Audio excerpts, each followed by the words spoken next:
On dit souvent que le temps guérit tout, que la sagesse vient avec l'âge et que les années nous apprennent à voir le bon côté des choses.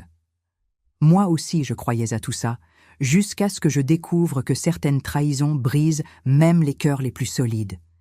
Et il n'y a pas plus solide que celui d'une mère. Je m'appelle Martine, j'ai 71 ans, et si la vie m'a bien appris une chose, c'est que la confiance est comme un vase en cristal. Une fois brisé, même recollé, il garde toujours ses fissures. Cette histoire a commencé un jeudi après-midi banal, dans notre petit village en périphérie de Tours, mais elle a transformé à jamais la façon dont je regarde ceux que j'aime. C'était l'un de ces jours de mars où le soleil persiste à chauffer la terre, même si l'automne fait déjà frissonner les matins. Je me préparais à faire ma visite mensuelle chez ma sœur Caroline, qui habite à Chinon, une charmante ville à 40 minutes de route. Depuis le décès de mon mari, ces visites sont devenues un rituel sacré. Le premier jeudi de chaque mois, je prends le car de 15h30 et je passe le week-end avec elle. Caroline a 3 ans de moins que moi. Elle est veuve aussi, mais elle a toujours été plus légère, plus drôle, plus vive. Elle a une manière de raconter les choses qui me fait rire même quand je n'en ai pas envie. Quand nous sommes ensemble, c'est comme si nous étions de nouveau ces 2 gamines qui partageaient une chambre dans la maison de nos parents à Loches. Ce jeudi-là, j'étais particulièrement enthousiaste. J'avais commencé un cours de peinture à la MJC, Maison des Jeunes et de la Culture, de mon quartier, et j'étais fière de mes progrès. À mon âge, découvrir qu'on peut encore apprendre, encore créer, ça vous donne une énergie inattendue. À 14h40 précise, Monsieur Jacques, le chauffeur de taxi, a klaxonné devant ma maison. Il me conduit à la gare routière depuis plus de 2 ans. Toujours aimable, toujours ponctuel. « Comment va votre fille, Madame Martine ?» me demande-t-il comme à chaque fois. Et moi, je répondais toujours avec le cœur gonflé de fierté. Je lui racontais comment Béatrice, ma fille unique, était attentive, gentille, toujours là pour moi. Aujourd'hui, ces souvenirs ont un goût amer. Nous avons parlé de tout et de rien pendant le trajet, de la pluie, du prix des fruits au marché, de ses petits-enfants. Il en a 2, des jumeaux de 6 ans. Moi, je lui parlais des miens, de Pierre et Anaïs, mes trésors. Tout semblait si normal, jusqu'à ce que j'aie ce drôle de pressentiment. Un vide, une impression de manquer quelque chose. J'ai fouillé mentalement mon sac. Carte bancaire? Oui. Téléphone? Oui. Médicaments? Oui. Bonbons au gingembre? Toujours. Mais, oh non, Jacques, j'ai oublié ma carte d'identité. Il a ri, gentiment. Ça arrive à tout le monde, ne vous inquiétez pas. On a le temps de faire demi-tour. Le car part seulement à 15h30.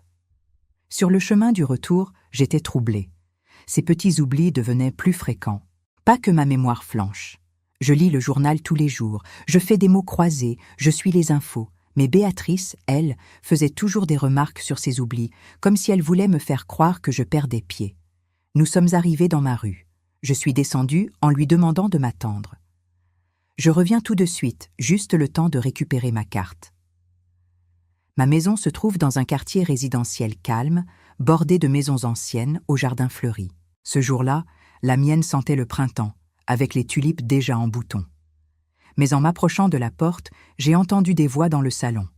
C'était Béatrice, et son mari, Raphaël. Pas étonnant. Elle a un double des clés et vient souvent s'assurer que tout va bien. Je voyais cela comme une marque de tendresse. Mais là, il y avait quelque chose dans leur ton, quelque chose qui m'a glacée.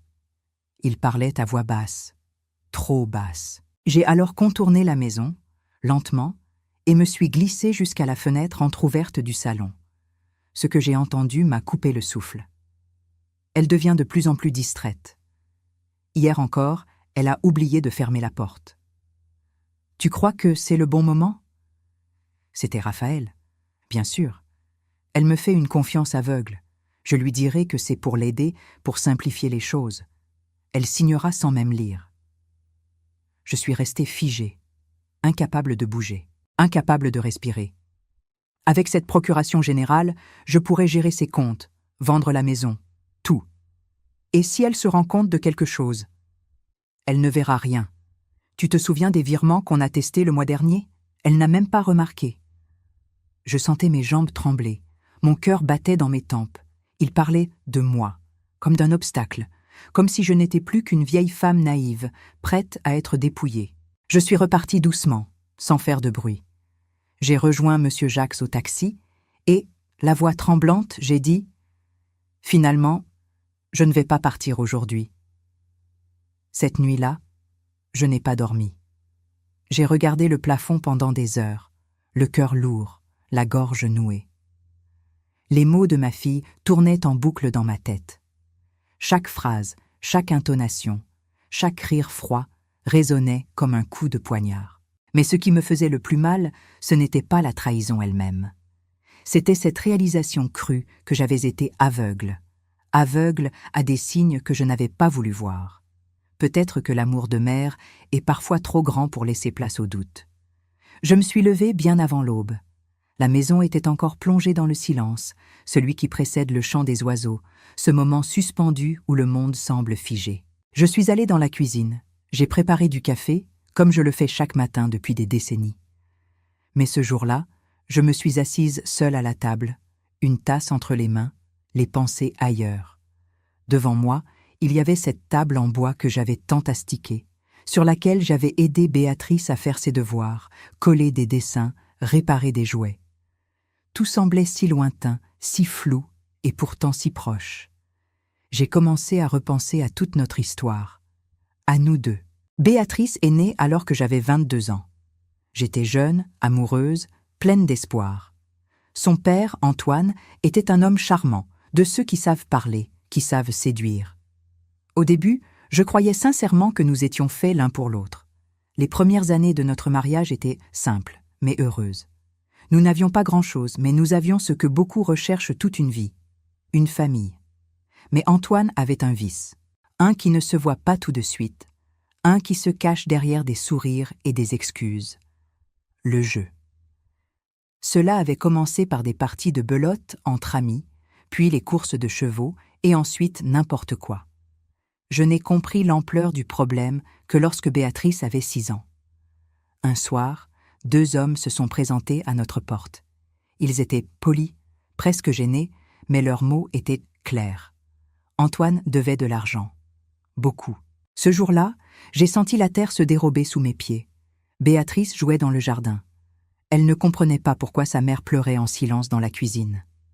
Le soir, quand Antoine est rentré du travail, la dispute fut inévitable. Il m'a avoué avoir mis en gage mes bijoux, ceux que j'avais hérités de ma mère. Il avait contracté des prêts à mon insu, hypothéqué notre maison. Mais il m'a promis de changer. Il a juré sur la tête de sa fille. Des promesses qui n'ont duré que quelques semaines. Pendant 2 longues années, j'ai essayé de sauver notre couple. J'ai repris mon métier de couturière. Je prenais tous les travaux possibles. Ourlets, retouches, broderies, trousseaux de mariage. Je cousais tard dans la nuit, une oreille sur le sommeil de Béatrice, l'autre sur le bruit de ma machine. Je travaillais sans relâche, avec un seul objectif, maintenir notre famille à flot. Béatrice a grandi en me voyant lutter, en me voyant porter un fardeau qui n'était pas le mien. Elle m'a vue forte, elle m'a vue fatiguée, mais elle m'a toujours vue présente. C'est peut-être là que tout a commencé. Quand Béatrice avait 8 ans, Antoine est parti. Il a laissé une lettre sur la table. Il disait qu'il avait besoin de réfléchir, de changer, de devenir l'homme que nous méritions. Ce même jour, j'ai découvert qu'il avait une fois de plus falsifié des documents pour obtenir un prêt. La maison était de nouveau en danger. Je me revois assise sur le carrelage froid de la cuisine, la lettre dans une main, la vide saisie dans l'autre, et Béatrice qui me demandait « Pourquoi tu pleures, maman ?» Dès ce jour-là, nous sommes devenus un duo. Elle et moi contre le monde. Je jure que j'ai tout fait pour qu'elle ne manque de rien. Je travaillais 2 fois plus. J'ai vendu mes meubles, mes bijoux, tout ce qui avait de la valeur. Je voulais que Béatrice garde sa chambre, ses livres, ses petites robes préférées. Elle allait à l'école le matin. Moi, je passais mes journées à coudre. Quand elle rentrait, je l'aidais avec ses devoirs, je préparais le dîner, puis je retournais travailler. Je dormais peu, mais je tenais bon. Je voulais qu'elle ait une enfance douce, qu'elle soit épargnée. Je voulais qu'elle ne vive pas la dureté que moi, j'avais connu. Elle n'a jamais eu à se soucier de l'argent, jamais eu à faire les courses, jamais eu à s'occuper de la maison. Je me disais, laisse-la être une enfant. Et peut-être que, sans le savoir, j'ai semé les graines de cette dépendance silencieuse. Lorsque Béatrice a eu 15 ans, j'ai enfin remboursé toutes les dettes d'Antoine. Je me souviens comme si c'était hier. Elle faisait ses devoirs dans la cuisine. Je me suis assise à côté d'elle et je lui ai dit « Ma chérie, à partir d'aujourd'hui, tout ce que nous gagnerons sera à nous. Nous ne devons plus rien à personne. » Elle m'a serré dans ses bras et m'a dit que j'étais la maman la plus forte du monde. À l'époque, ces mots m'ont rempli de fierté. Aujourd'hui, ils me laissent un goût étrange. Parce que peut-être que, dès ce moment-là, s'est installée cette idée que j'étais indestructible, que je pouvais tout régler. Et qu'elle, elle n'avait qu'à suivre. Quand Béatrice a rencontré Raphaël, j'étais sincèrement heureuse pour elle. Il avait l'air attentionné, posé, toujours un mot gentil pour moi. Chaque fois qu'il venait dîner à la maison, il complimentait mes plats, me demandait si j'avais besoin de quelque chose, s'intéressait à mon quotidien. Après l'abandon d'Antoine, j'étais soulagée de voir que ma fille semblait avoir trouvé un homme bien. Ils se sont mariés dans la petite église de notre quartier, à Tours. La cérémonie était simple, mais pleine d'émotion. J'avais tenu à payer une grande partie des frais, grâce aux économies que j'avais accumulées au fil des années. Béatrice m'avait dit que ce n'était pas nécessaire, mais je voulais lui offrir cela, comme une bénédiction, un nouveau départ. Les premières années de leur mariage semblaient heureuses. Il passait souvent me voir. Raphaël continuait à me montrer une attention constante, presque excessive. À l'époque, je voyais cela comme de la gentillesse. Aujourd'hui, je me demande si ce n'était pas déjà une façon de s'assurer que je restais accessible, prévisible. Lorsque j'ai rencontré Michel, mon second mari, j'avais 53 ans. C'était à l'anniversaire d'une amie d'enfance, à Saumur. Michel était veuf depuis plusieurs années, comptable à la retraite, et dégageait une sérénité qui m'a immédiatement attirée. Il n'était ni bruyant ni extravagant, mais il écoutait, il respectait, il proposait sans jamais imposer. Au début, Béatrice s'est montrée méfiante. Elle disait que nous étions très bien toutes les deux, que je n'avais pas besoin d'un homme dans ma vie. Mais Michel a gagné sa confiance à force de patience. Il ne forçait jamais les choses. Il l'invitait à dîner, lui apportait de petits cadeaux, l'écoutait avec attention. Au fil du temps, il est devenu non seulement mon mari, mais aussi une figure paternelle respectueuse pour elle. Lorsque Michel et moi nous sommes mariés, Béatrice attendait son premier enfant. Michel était ravi à l'idée d'être un grand-père. Il a été merveilleux avec les enfants. Pierre est né 2 ans plus tard, puis Anaïs. La maison s'est remplie de rires, de petits pas pressés, de dessins colorés sur le frigo. C'étaient des années lumineuses. Michel m'a aussi aidé à mieux gérer mes finances. Il m'a appris à investir prudemment, à préparer ma retraite, à faire des choix plus réfléchis. C'est lui qui m'a convaincue de poser ma machine à coudre à 60 ans. « Martine, tu as assez travaillé, il est temps de penser à toi maintenant. » Et il avait raison. Mon corps commençait à se fatiguer. Grâce à lui, je me suis sentie en sécurité. Pour la première fois, je ne portais plus tout sur mes épaules. Nous étions une équipe. Puis, un matin d'hiver, Michel est parti, sans prévenir. Une crise cardiaque. 1 minute, il buvait son café en souriant. La minute d'après, il s'effondrait devant moi. J'ai tout essayé. Les secours sont arrivés vite, mais il était déjà trop tard. J'avais 65 ans. De nouveau veuve, de nouveau seule. C'est à ce moment que Béatrice est devenue plus présente. Elle venait presque tous les jours. Au début, cela me réconfortait. Je pensais que c'était de l'amour pur, que ma fille comprenait mon chagrin. Elle me disait « Maman, tu ne devrais plus conduire seule. Et si tu faisais un malaise sur la route ?» Elle s'inquiétait pour moi. Elle insistait pour faire mes courses, pour organiser mes papiers, pour gérer mes rendez-vous. Elle m'a proposé de centraliser mes documents dans un classeur à son nom, pour que ce soit plus simple. Elle a commencé à trier mon courrier, à répondre à ma place à certains messages. Elle me disait « Tu n'as pas besoin de t'encombrer avec tout ça. Repose-toi, je m'en occupe. » Je croyais qu'elle voulait m'épargner. Et peut-être que, quelque part, c'était vrai. Mais à mesure que les mois passaient, je perdais peu à peu le contrôle de ma propre vie. Et je ne m'en rendais même pas compte. Un jour, elle m'a dit, sur un ton léger, « Maman, tu sais, cette maison est bien grande pour toi toute seule. Tu n'as jamais envisagé de déménager dans un appartement plus petit, plus moderne, avec ascenseur ?» Je lui ai répondu que non, que cette maison représentait ma vie, mes souvenirs, que chaque pièce avait une histoire. Elle n'a pas insisté, mais je comprends maintenant que c'était un test, un premier sondage pour voir si j'étais prête à céder du terrain. Quelques mois plus tard, elle a mentionné, toujours de manière innocente, « Et si tu me faisais une procuration, juste au cas où, rien d'urgent, mais ce serait pratique si tu avais besoin que je fasse des démarches à ta place. » Je lui ai dit que je ne voyais pas l'intérêt, que je me sentais encore capable de gérer mes affaires. Elle a souri, haussé les épaules. « Bien sûr, maman, c'était juste une idée, mais l'idée était plantée. Et moi, naïvement, j'ai cru que c'était clos. Avec le recul, je revois chaque détail sous un autre jour. Tous ces gestes qui semblaient être de l'attention. Trier mon courrier, insister pour faire mes courses, me conseiller de réduire mes dépenses. Ce n'était pas de simples précautions. C'était de la préparation. Une stratégie douce, mais terriblement efficace. Je n'étais pas protégée. J'étais étudiée. Chaque aspect de ma vie était examiné, compris, dompté, jusqu'à ce que je devienne une figure décorative, rassurante, mais sans pouvoir réel. Le plus cruel dans tout cela, c'est que je n'ai rien vu venir. Je me suis laissée porter par l'amour, par la confiance, et cette confiance-là, elle m'a presque coûté tout ce que j'ai construit. Les jours qui ont suivi cette découverte ont été les plus longs de toute ma vie.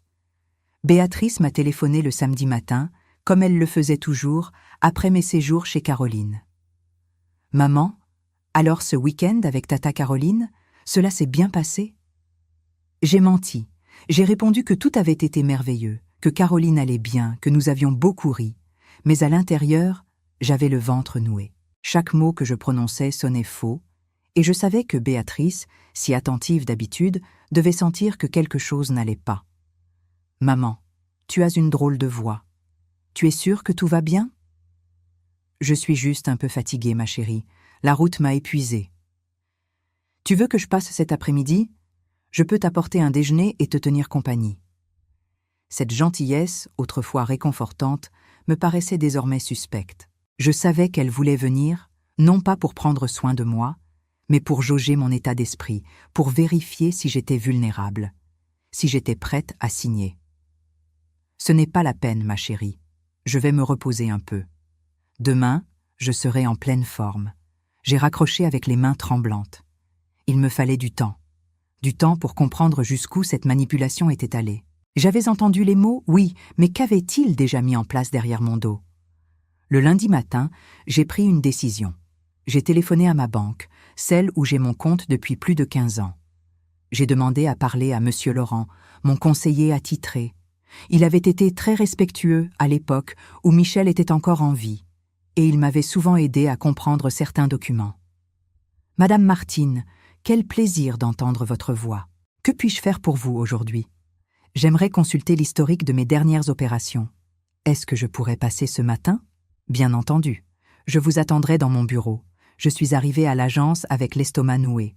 Monsieur Laurent m'a accueilli avec son habituelle politesse, mais j'ai tout de suite perçu une tension dans son regard. Avant que nous consultions les relevés, j'aimerais vous signaler quelque chose qui m'a interpellée ces dernières semaines. Mon cœur s'est arrêté une seconde.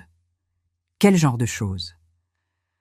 2 tentatives de virement d'un montant élevé ont été bloquées par notre système automatique de sécurité. Elles ont été effectuées depuis votre espace personnel en ligne, mais elles ne correspondaient pas à vos habitudes.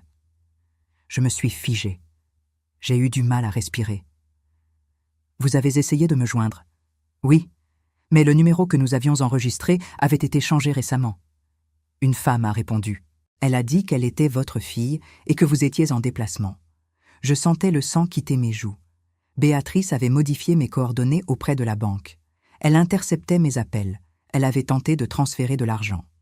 Je voudrais voir tous les détails, s'il vous plaît. Monsieur Laurent m'a montré les lignes sur son écran. 2 tentatives, l'une pour 5 000 €, l'autre pour 8 000. Les 2 vers un compte inconnu. Le virement avait été initié avec mes identifiants, mon mot de passe, mes données personnelles. Comment cela est-il possible? Et là, tout m'est revenu. Tous ces moments où Béatrice m'avait proposé de m'aider avec mes accès, de gérer mes comptes en ligne, de noter les mots de passe pour ne pas les oublier. Tout ce soin, toute cette organisation n'était pas pour me protéger, c'était pour me contrôler. Monsieur Laurent, je souhaite immédiatement changer toutes mes informations. Je veux que toute opération supérieure à 1 000 € nécessite une confirmation téléphonique directe avec moi et uniquement sur ce nouveau numéro. Bien entendu, Madame Martine, je vous recommande également de porter plainte. C'est une tentative de fraude. Pas encore. Je dois d'abord comprendre tout ce qui s'est passé. Je suis sortie de la banque, les jambes flageolantes. J'étais soulagée d'avoir découvert cela à temps, mais profondément secouée par l'ampleur du mensonge. Béatrice ne préparait pas simplement un plan. Elle l'exécutait déjà, depuis des semaines. Cet après-midi-là, j'ai cherché de l'aide professionnelle. En ligne, j'ai trouvé un cabinet d'avocats à Tours, spécialisé dans la protection des personnes âgées et les abus patrimoniaux. Ma gorge s'est serrée en lisant ces mots. Abus. Ma propre fille. J'ai pris rendez-vous. Le lendemain, je me suis présentée au cabinet. L'avocat, maître Henri Dubois, était un homme d'une 50aine d'années avec un regard à la fois sérieux et bienveillant. Il m'a écouté sans m'interrompre, a pris des notes, a hoché la tête à plusieurs reprises. Madame Martine, ce que vous décrivez est malheureusement de plus en plus courant. Les abus patrimoniaux envers les personnes âgées, en particulier par des membres de la famille, sont en nette augmentation. Mais vous avez bien fait de venir. Vous avez des droits, et surtout, vous avez encore le pouvoir d'agir. Il m'a expliqué les différentes lois qui protègent les personnes dans ma situation. Il m'a parlé d'atteinte aux biens, de tentatives d'escroquerie, de falsification. Mais il m'a aussi parlé de prudence, de prévention. Ce que nous devons faire en priorité, c'est de documenter chaque conversation, chaque pression, chaque tentative de manipulation. Je vous recommande de toujours garder un enregistreur avec vous. Votre téléphone peut suffire, mais activez-le discrètement. Je suis repartie du cabinet avec une pochette remplie de documents, de conseils, de consignes. Mais surtout, je suis repartie avec un sentiment que je n'avais pas ressenti depuis longtemps, celui de reprendre le contrôle de ma propre vie. Je n'étais plus une victime passive. J'étais une femme qui, même à 71 ans, pouvait encore dire non. Une femme capable de se défendre. Une mère blessée, oui, mais lucide et résolue. Les jours suivants furent d'un calme étrange, presque irréel. Béatrice ne m'a pas téléphoné. Elle ne s'est pas présentée chez moi. Aucune visite, aucun message. Ce silence, après tant d'insistance de sa part pendant des mois, me paraissait plus parlant que toutes les paroles du monde. C'était comme si, au moment où je n'avais pas suivi son plan, je n'existais plus. Puis, un vendredi matin, alors que j'arrosais les rosiers dans le jardin, le téléphone a sonné. C'était elle. « Maman, que dirais-tu si je venais déjeuner avec les enfants aujourd'hui ? Cela fait un moment qu'ils n'ont pas vu leur grand-mère. Mon cœur s'est serré. Elle allait utiliser mes petits-enfants. C'était l'arme la plus douloureuse qu'elle possédait. Elle savait que je ne pouvais pas leur dire non. Ce serait une belle idée, ma chérie. À quelle heure pensez-vous arriver ? Vers 11h30. Et est-ce que cela te dérange si Marcia et Sandrine viennent avec nous ? Elles avaient envie de te voir. Marcia et Sandrine, ces deux amies de longue date, les mêmes que j'avais entendu mentionner comme futurs témoins de la fameuse procuration. Tout devenait clair. Elle avait tout planifié. Ma main s'est crispée autour du téléphone. Bien sûr, ce sera un plaisir de les revoir. Parfait. À tout à l'heure, maman. En raccrochant, je me suis adossée contre le mur de la maison. J'avais environ 2 heures pour me préparer mentalement. J'ai immédiatement téléphoné à Maître Dubois. Maître, elle vient ce matin, avec les enfants et avec les témoins. Très bien, Madame Martine. Rappelez-vous, restez calme, enregistrez tout. Et surtout, ne signez rien. S'ils vous mettent la pression, dites simplement que vous avez besoin de réfléchir. Je me suis mise au fourneau, non pas pour Béatrice, mais pour Pierre et Anaïs. Ils n'étaient coupables de rien. Je voulais qu'ils aient un bon repas, qu'ils se sentent aimés. Vers 11h30, j'ai entendu 2 voitures se garer devant chez moi. Les enfants ont couru vers moi en criant « Mamie !» Pierre et Anaïs, mon soleil.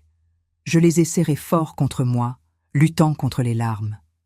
Béatrice m'a embrassé sur la joue, un sourire figé sur le visage. « Maman, tu es radieuse !» Marcia et Sandrine sont descendues de la voiture juste après. Elles m'ont saluée avec chaleur, visiblement heureuses de me revoir. J'étais certaine qu'elles ne savaient rien du véritable but de leur visite. Quelques minutes plus tard, Raphaël est arrivé à son tour, une pochette bleue à la main. Mon estomac s'est noué à la vue de cette pochette. « Martine, nous avons apporté quelques documents, rien d'urgent. Quand tu auras un moment, nous pourrons les regarder ensemble. Nous avons déjeuné dans le jardin. » Les enfants bavardaient, racontaient leurs aventures à l'école, leurs rêves de vacances. J'essayais de rester présente, de rire à leurs histoires, mais mon regard revenait sans cesse vers la pochette, posée sur la table du salon. Marcia et Sandrine parlaient de banalités, de cuisine, de téléfilms. Une scène normale, en apparence. Une mascarade. Après le dessert, alors que les enfants jouaient dans le jardin, Béatrice est venue s'asseoir à côté de moi. « Maman, que dirais-tu de jeter un œil à ces papiers? Les filles sont là, elles peuvent servir de témoins. Cela ne prendra que quelques minutes. » « Témoin de quoi exactement, Béatrice? » « Juste une formalité, pour prouver que tu es en pleine possession de tes moyens. Comme cela, si un jour tu as besoin de mon aide, tout sera plus simple. » Raphaël a déposé la pochette sur la table et a commencé à sortir les documents. Il y avait là plusieurs feuilles, mais l'une d'elles attirait particulièrement mon regard. Une procuration générale. Béatrice me l'a tendue. « Regarde, maman. Ce n'est rien de compliqué. Avec cette procuration, je pourrais t'aider pour tes comptes, tes papiers, tes démarches, pour te soulager. » J'ai pris le document entre mes mains. Je l'ai lu attentivement. Il donnait à Béatrice un pouvoir total. Gérer mes comptes, vendre ma maison, signer en mon nom, même prendre des décisions médicales. Une abdication complète de mon autonomie. À cet instant, Pierre a accouru depuis la cuisine. « Mamie, maman a dit que tu allais nous aider à acheter une nouvelle maison. C'est vrai ?» Le silence est tombé comme une pierre. J'ai levé les yeux vers Béatrice. Son visage s'est figé. Elle ne s'attendait pas à ce que l'un de ses enfants parle de cela devant des témoins. « Pierre, viens ici, chérie. Laisse mamie se concentrer. » Mais il a insisté, comme seuls les enfants savent le faire. « Maman a dit qu'il y aurait une piscine et que tu allais vivre dans un petit appartement sans escalier. » Anaïs l'a rejoint. « Mamie, c'est vrai que tu donnes ta maison à maman ?» Marcia et Sandrine se sont tournées vers Béatrice, surprises. « Béatrice, tu comptes vendre la maison de ta mère? Ce n'est pas ce que vous croyez, c'est compliqué. » Raphaël a tenté d'intervenir. « C'est juste une réorganisation, pour son bien. » Mais j'avais entendu assez. J'ai reposé les papiers sur la table, calmement, et je l'ai regardé dans les yeux. « Béatrice, je vais réfléchir. Je ne signerai rien aujourd'hui. » Son visage s'est durci. La douceur feinte a disparu. « Maman, tu compliques tout. C'était censé être simple. » Elle s'est levée brutalement. « Maman, tu exagères. Marcia et Sandrine sont venues exprès. » Sandrine a posé une main sur son bras. « Béatrice, peut-être que ta mère a raison de vouloir réfléchir. » « Réfléchir à quoi? Elle fait juste preuve de mauvaise volonté. » Anaïs est revenue à ce moment-là, les yeux inquiets. « Maman, pourquoi tu cries sur mamie ?» Béatrice a pâli. Elle réalisait qu'elle avait perdu la maîtrise de la situation. Elle a forcé un sourire. « Personne ne crie, ma chérie. Allez, on va y aller. » Mamie est fatiguée. Marcia et Sandrine se sont levées, visiblement mal à l'aise. Elles avaient compris que quelque chose n'allait pas. Quand la porte s'est refermée derrière elles, Raphaël est resté un instant en retrait. « Martine, si tu veux, je peux demander à un notaire de t'expliquer les documents? » « Ce ne sera pas nécessaire. Je consulterai mon propre avocat. » Béatrice a saisi les papiers avec des gestes brusques. « Tu sais quoi? Oublie. Je voulais juste aider, mais si tu préfères gérer toute seule, très bien. » Elle s'est dirigée vers la porte, puis s'est retournée. « Quand tu voudras vraiment de mon aide, tu sauras où me trouver. Mais ne t'attends pas à ce que je continue à insister. » Elle a claqué la porte. J'ai regardé la pièce vide. Mon téléphone avait tout enregistré. Ses paroles, celles des enfants, l'ambiance, la pression. J'avais désormais des preuves. Mais plus que cela, j'avais ma dignité. Les jours qui ont suivi cette confrontation furent étrangement silencieux. Aucun message, aucun appel, aucune visite. Béatrice avait disparu de ma vie, comme si mon refus avait brisé quelque chose d'irréparable. J'aurais voulu me dire que ce silence me faisait du bien, qu'il était libérateur. Mais il m'oppressait. Il me pesait comme une absence trop lourde pour être ignorée. Ce n'était pas la perte de contrôle de ma maison ou de mes biens qui me faisait souffrir. C'était la fracture invisible mais profonde entre une mère et sa fille. Une rupture que je n'aurais jamais imaginée possible. Ce qui me manquait le plus, c'était Pierre et Anaïs. Leur rire, leurs câlins, leur petite voix qui appelait « Mamie » avec tant d'amour. Le lundi suivant, j'ai reçu un appel inattendu. C'était Marcia. « Madame Martine, excusez-moi de vous déranger, mais je voulais m'assurer que vous allez bien. L'ambiance vendredi, ce n'était pas normal. »« Merci Marcia, cela me touche, je vais bien. Et vous ?» Honnêtement, je suis un peu troublée. Béatrice m'a appelée hier pour me demander de ne rien dire à personne sur ce qui s'est passé.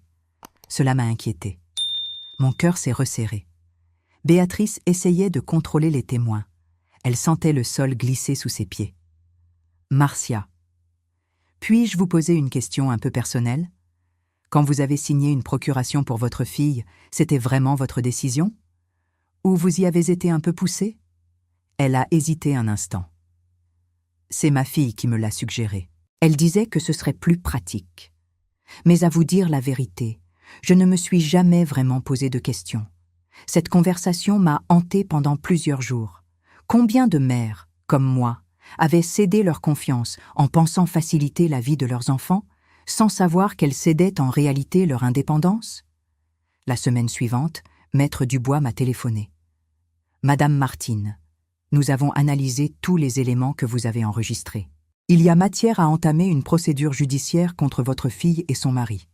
Mais la décision finale vous appartient. » Je suis restée silencieuse quelques secondes. L'idée d'attaquer ma propre fille en justice me bouleversait. « Maître, je ne veux pas engager de procès. Mais je veux me protéger. Je veux que tout soit en ordre pour que cela ne puisse jamais recommencer. » « Très bien. Nous allons sécuriser tous vos documents, verrouiller vos comptes et envoyer une lettre officielle à votre fille et à son mari. Une lettre claire, mais respectueuse. » 2 semaines plus tard, Raphaël m'a appelé. Sa voix n'était plus la même. Elle était plus calme, presque incertaine. « Madame Martine, vous allez bien ? Cela fait un moment que nous n'avons pas eu de nouvelles. »« Je vais très bien, Raphaël. Merci. » Béatrice est très triste. Elle dit qu'elle a essayé de vous appeler, mais que vous ne répondiez pas. C'est étrange. Mon téléphone n'a pas sonné. D'ailleurs, j'ai reçu une lettre très intéressante d'un avocat récemment. Vous aussi, je suppose. Silence. Écoutez, je pense qu'il y a eu un malentendu. Béatrice voulait simplement vous aider. J'espère que vous comprenez, Raphaël. Je préfère désormais gérer mes affaires moi-même, avec les protections juridiques nécessaires. Vous êtes sûr de ne pas vouloir discuter avec elle ? Elle est sincèrement désolée. Quand elle sera prête à parler honnêtement, sans pression, je serai là. 1 mois plus tard, j'ai enfin repris ma routine. Je suis allée rendre visite à Caroline. Elle m'a accueillie comme une sœur qui n'a jamais douté de moi. « Tu sembles différente, Martine. Fatiguée, mais droite. Que s'est-il passé ? » Je lui ai tout raconté. Chaque mot, chaque soupçon, chaque preuve. Elle m'a écoutée en silence, me tenant la main de temps en temps. Quand j'ai eu fini, elle a simplement dit « J'espère qu'un jour, Béatrice comprendra. Mais en attendant, tu as fait ce qu'il fallait. » Je l'aime encore, Caroline. Mais aimer ne veut pas dire accepter l'inacceptable. Et les petits ? Tu ne les vois plus ? Non. Et c'est ce qui me déchire le plus. Ma vie a pris un autre rythme. J'ai repris mes cours de peinture à la MJC. J'ai commencé à marcher chaque matin dans le parc près de chez moi.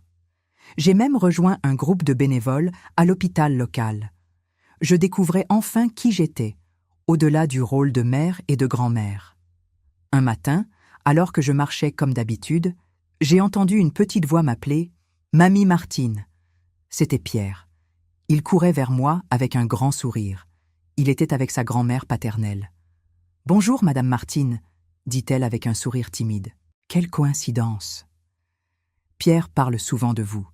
Il demande pourquoi vous ne venez plus à la maison. Je me suis accroupie à sa hauteur. Mon petit cœur, mamie pense à toi et à ta sœur chaque jour. Mais parfois, les grands ont des choses compliquées à régler. Sa grand-mère m'a prise à part. Je ne sais pas ce qui s'est passé entre vous, mais les enfants souffrent de votre absence et Béatrice n'est pas bien. Elle pleure souvent. Cela m'a bouleversée. Je savais que je ne pouvais pas faire semblant d'être en paix alors que mon cœur restait en morceaux. 4 mois après notre confrontation, Béatrice est revenue. C'était un samedi matin. Je taillais mes rosiers quand elle est apparue au portail. Elle avait perdu du poids. Elle avait l'air épuisée. Mais elle avait surtout l'air sincère. « Maman, puis-je entrer ?» Je lui ai ouvert. Elle s'est assise sur le banc en bois que Michel avait construit de ses mains. Nous sommes restées silencieuses un long moment. « Maman, je suis désolée. Vraiment, j'ai mal agi.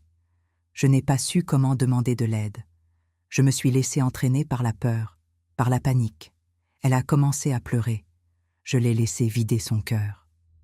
Je sais que je t'ai trahi, mais je ne veux pas que ce soit la fin. J'ai quitté Raphaël. Ce n'était pas seulement à cause de cette histoire, mais parce que je me suis rendu compte qu'il m'éloignait de mes valeurs. Et maintenant, je travaille beaucoup. Les enfants sont chez leur autre grand-mère pendant la semaine. J'essaie de rembourser mes dettes, de redevenir responsable. Je l'ai regardée longuement. Béatrice, je te pardonne. Mais notre relation doit changer. Je ne suis plus ta béquille. Je suis ta mère, mais je suis aussi une femme libre, avec mes décisions, mes limites. Je comprends, et j'accepte. Nous avons pleuré ensemble. Pas parce que tout était réparé, mais parce qu'un nouveau chemin s'ouvrait. Lentement, avec prudence, mais avec espoir. Depuis, elle vient me voir chaque semaine avec les enfants. Elle me raconte ses réussites, ses doutes. Elle ne cache plus rien. Elle me demande de l'aide parfois, mais sans manipulation. Je l'aide, oui, mais comme une mère qui soutient, pas comme une mère qui porte tout. Un dimanche, alors que nous prenions le thé dans le jardin, elle m'a dit « Maman, merci de m'avoir donné une deuxième chance. » La famille, Béatrice, c'est cela. Ce ne sont pas les liens du sang qui suffisent. C'est le respect, le pardon et la volonté de grandir ensemble. Aujourd'hui, je peux dire que nous sommes une famille plus forte. Non pas parce que nous avons tout oublié, mais parce que nous avons traversé la tempête ensemble et que nous avons choisi de reconstruire. Je suis Martine, j'ai 71 ans et j'ai appris que l'amour, le vrai, ne signifie pas tout accepter. Il signifie savoir poser des limites et savoir, malgré tout, continuer à aimer. Si cette histoire a touché votre cœur, laissez votre like, abonnez-vous à la chaîne, commentez ci-dessous de quelle ville vous êtes et répondez-moi. À ma place, qu'auriez-vous fait ? Votre message peut égayer la journée de quelqu'un.